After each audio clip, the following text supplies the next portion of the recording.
name is Sinead Considine, and I'm a product lead here at Google, focusing on our AI-powered ads. So I'm going to be walking through our Google Ads growth formula today. I know you all just reflected on kind of what current AI strategies you're using today and how you could best utilize those going forward. My goal for this section is to really bridge AI theory and bring it into your marketing practice. If there's one thing you take away from today, is that the Google Ads growth formula is what a lot of our really successful high growth companies are using, so to drive high quality leads. So some of you may already know what the Google Ads growth formula is, but I'm going to walk you through each step of this to make sure that we're all on the same page. This may spark some ideas and some conversations, so definitely write those down and chat with your roundtables after the fact. I'll be floating around after as well if anyone does have any questions. So with that, let's dive in. So first step before you set any kind of marketing strategies, make sure that you are aligned on what your business objectives are.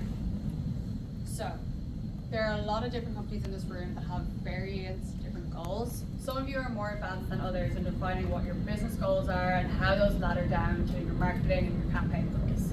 There's also multiple stakeholders across your companies that also set different KPIs across the organization that then ladder up into your business objectives. So at Google, we generally work with stakeholders who sometimes only share their kind of campaign or marketing objectives with us and how those correlate to your business goals, but not necessarily sharing what those business objectives are at large. We recommend that you do share those goals with us and work closely with your Google team, as we'll be able to help strategize a full holistic plan on how we can achieve those goals together. So I know a lot of you are probably in the height of planning for 2025 at the moment, so I think I want to take this time to reflect and just try and understand what type of lead gen advertiser you are right now. So typically we see our advertisers fall into three buckets: a volume seeker, an intent seeker, and a value seeker. So a volume seeker is typically a customer who is just wanting to drive as many leads as possible at scale. These kind of business objectives might be market share, or if you're trying to grow your business. An intent seeker is a customer who is also focused on driving volume, but not at the expense of quality or intent. So business objectives here would also be market share, but also have a focus on driving revenue as well. And finally, we have a value seeker. This type of customer is very, very focused on driving revenue and isn't always necessarily looking at the volume. So really hyper focused on driving profit.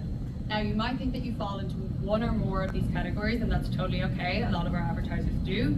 But as we go through this session, I really want you to think about where you are today, and as you're going into 2025 planning, how you can move across and try and focus on being a value seeker in 2025. So you've defined your business goals and understand what those are versus your marketing goals.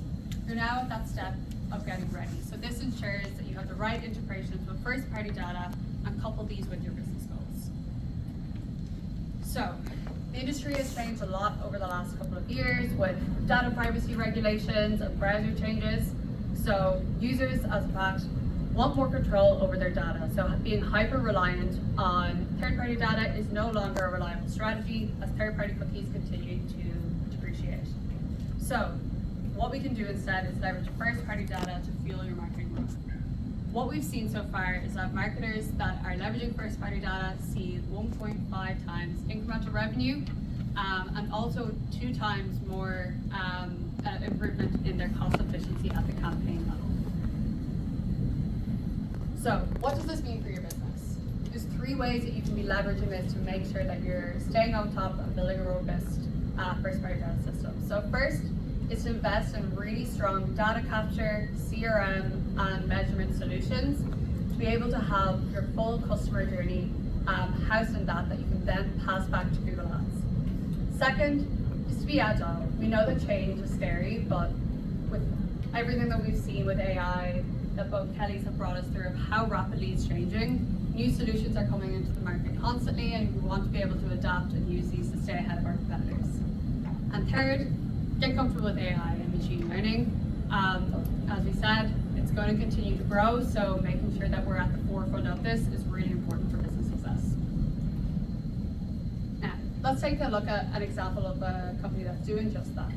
So Calendly, who is a leading scheduling platform, they have adopted a lot of their first-party data and have ingested their online conversions and their offline conversions into Google Ads. So right now they're utilizing their online signups and their offline purchases to really drive the force of their campaigns. As a result, they've doubled their ROAS goals and also have increased conversion volume by fueling AI with rich first-party data. Now, we've defined our business goals, and we've also talked about having strong data measurement and ingesting all our first-party data. You are now ready to take action. Before I dive into how this looks like, I want to take a step back and look at why Google and why we're important here. So, every day there are 5.6 billion searches made on Google. 15% of those are brand new every single day. With 15% being brand new, your marketing strategy of today is not going to meet the demands of your consumers tomorrow. On top of that, 700 million hours of content per day is watched on YouTube. Google AI learns from all of these billions of signals to give us an unparalleled advantage and understanding of our consumer behavior. Now, I just want to kind of run through an example of what this might look like. So, when we think of how much the industry has evolved, typically when we've looked at targeting your target audience, you may have a very hyper-focused strategy of looking at a specific age demographic and interest of someone that fits into a specific profile. Want to make an example, say you're a company that sells new and used cars. In the past, you may have built out a campaign and really focused on a specific age and or consumers that were interested in cars. Now, with Power AI coupled with your first-party data, we are now able to show your business to anybody who is interested in buying a car.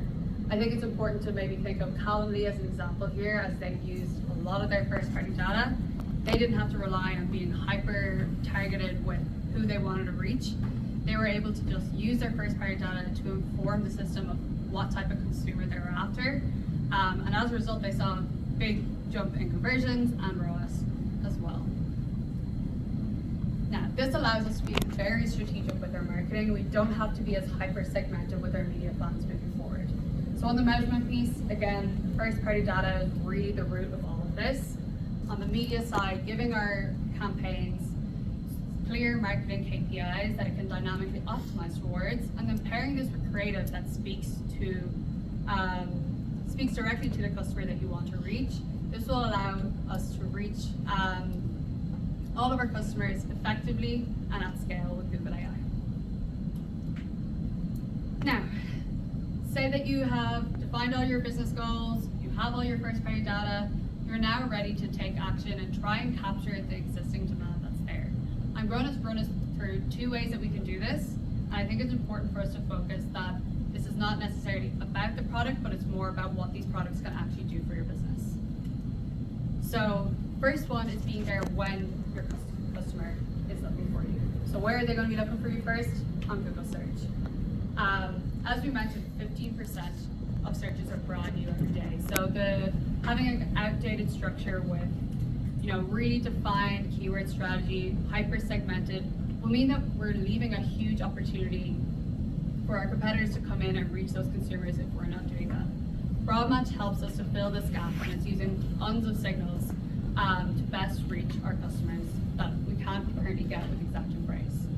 Now, a recommendation that we have when we are including Broad Match in our strategy is to add them into the same ad groups that exactly phrase out there. This means that it can learn on all the other keywords in the ad group to understand the intent behind the searches and make sure that we're hitting relevant users. And the proof is in the numbers. Customers that have adopted Broad Match have really seen great incremental business results on search.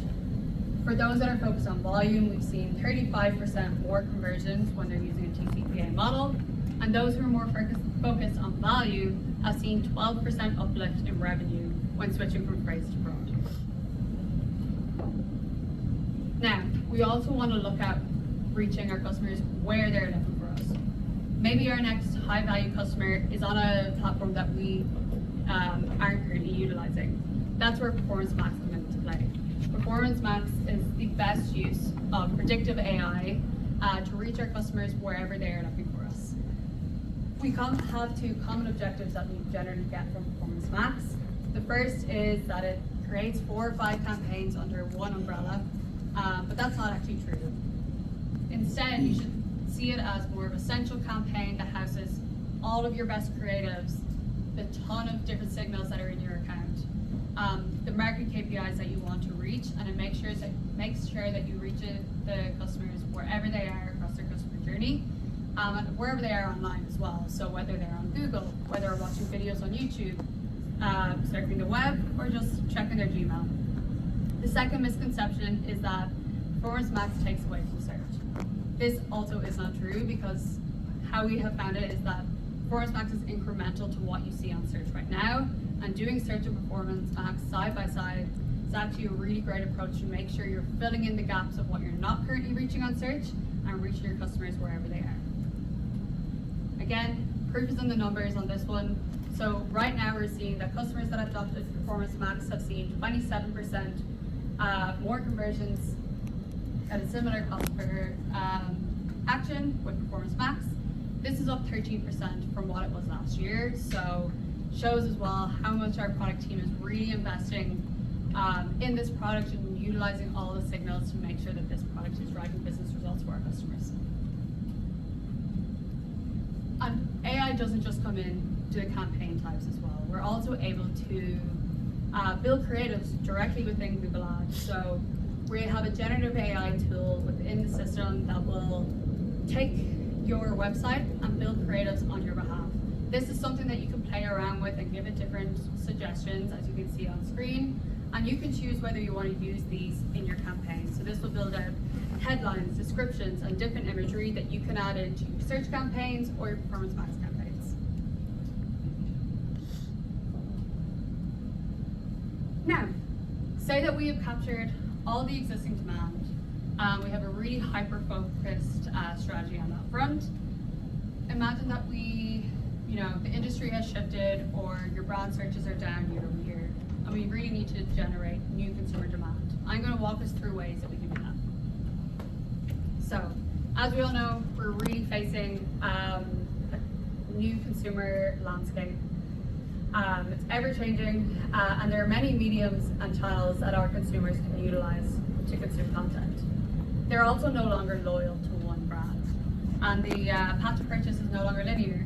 And in this example, 77% of consumers who made a purchase decision needed up to 6 months to do that. And I know when Kelly presented, she mentioned that there is over 5 touch points as well. So making sure that we are reaching our consumers wherever they are along their customer journey is really, really important. For that, the goal is to meet them and educate them before they make their purchase or before they submit a lead form. The top destination to do this is on YouTube, with the unparalleled reach that we have there, with 700 million hours of YouTube content on a daily basis, and 70 billion views on shorts, hopefully some of yours. So definitely is a great spot to be. On top of this, TV screens are also the fastest growing device for YouTube viewers. So we're able to reach our users wherever they are, whether they're on their phone, their tablet, laptop, or even on their TV screen. Now, there's no one approach to YouTube. However, we have found that advertisers that have adopted YouTube, along with their performance marketing solutions, have seen much better results than those who are just doing performance marketing on their own. Again, we love a stat, proof is in the numbers. YouTube helps to generate demand. It's not only for branding. What we have seen is that customers that are using YouTube have seen 8% uplift in search conversions, as well as 28% increase in assisted conversions. Any of our advertisers that are also using YouTube for both branding and performance see a 9% uplift in total account conversions. Now, we've gone through the 4 steps of the Google Ads growth formula of setting our objectives, getting ready with first-party data, taking action across both generating demand and also capturing existing demand. So this is the point where we will want to evaluate a performance and see how we can expand from here. Before I dive in, I do want to take a quick pulse check with the group and also get some limbs moving, because I know you've been sitting for a while. Raise your hand if you plan on an annual basis. Great. How about quarterly basis? Raise your hand if you set a percentage of your budget to be flexible for testing. Amazing. And finally, raise your hand if you can keep spending as long as you're hitting your target ROI. Wow. That's a lot of hands. But as you can see, no business is the same and all of us have very different goals, but the main idea is that we back up our campaign strategy to our North Star business goals.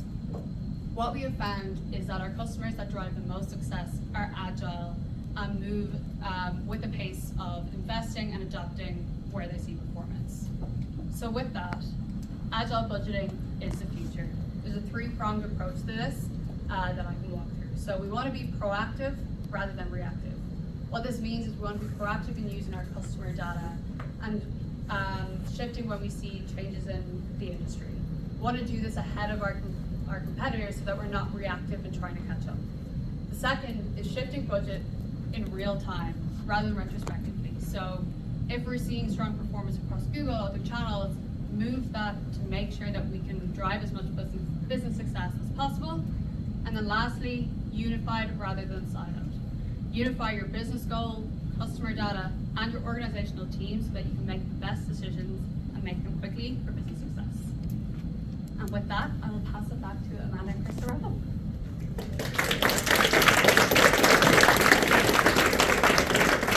Amazing. How's everyone feeling? Great. I am between you and a break, so I'm going to wrap us up quickly. But just to really recap, we covered a lot of ground today. Hopefully you've been inspired, you learned something new, you're challenging people at the table, you're sharing ideas with different businesses and industries. But to take you through the journey that we've been on so far, we started out the day really high level. Kelly Lauke walked us through a lot of new trends that are happening in AI and a lot of new tools you can start to think about as leaders and incorporating both in your daily lives and your business. We then heard from Kelly Tuig on how to leverage AI within your marketing strategy and really going from thinking of it as a cost center to a profit center for your business. And lastly, Sinead just took us through the ads growth formula, which gives you actionable next steps and tactical recommendations to leverage Google Ads and work with your teams to bring all of this to life. So with that said, you all have workbooks in front of you. They are considered your new AI essentials. We encourage you to bring these back to your teams, work internally, fill them out, make sure you go through the checklist of recommendations, and then share back your notes, thoughts, and ideas with your Google team so that we can help bring all these actionable next steps to life and help you reach your goals both for the rest of Q4 and 2025. So, I do want to take a moment and say there's also caffeine outside. We've covered about 12 months of AI advancement in less than an hour and 45. But I do hope that it did leave you with a few practical applications, both from like the top level trends, but also down to like, what Sinead was talking about, bridging from theory to practice in your day-to-day when you look at powering your advertising solutions with AI. So, this is more of a silent intro kind of perspective reflection. Think of one thing. Usually I say that any lecture, any class, really any education I've been part of, I leave with 1 to 3 things that I take away from it. So I want you all to take a minute or two and think about what is that one thing that you feel like, hey, I could actually implement that tomorrow with my team internally or with your Google team. Cool? With that, we then have a break. Awesome.